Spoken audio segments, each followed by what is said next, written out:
Welcome to our channel. Today we how to log into Wise platform, integrate global payments step by step clearly.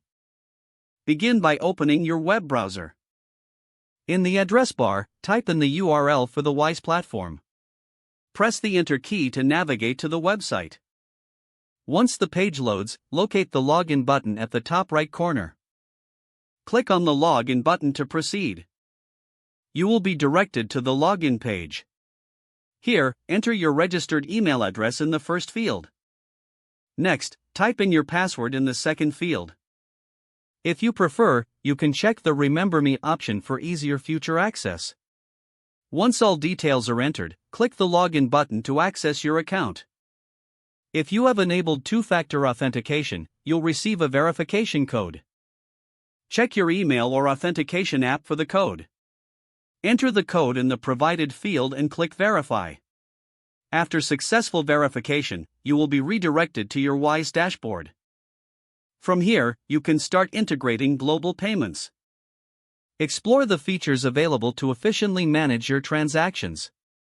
If you encounter any issues, look for the Forgot Password link.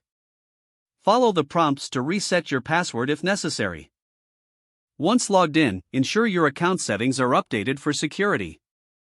You are now ready to explore and utilize the Wise platform for your payment needs. If the page does not load, refresh the browser or try again in a private or incognito window. Make sure you are using the correct email address, then retype it carefully to avoid small typos. If your password is not accepted, use the reset option and create a new strong password you can remember.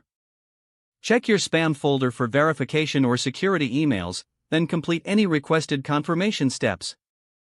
Enable two-factor authentication if available to improve account security and reduce unauthorized access risk. After signing in, review your profile details so your contact information and if you see an error message, note it down and try again after restarting your device and internet connection. Log out when you finish, especially on shared devices, to keep your account and payment information secure. If the page does not load, refresh the browser or try again in a private or incognito window. Don't forget to like this video and subscribe to our channel for more step-by-step tech guides.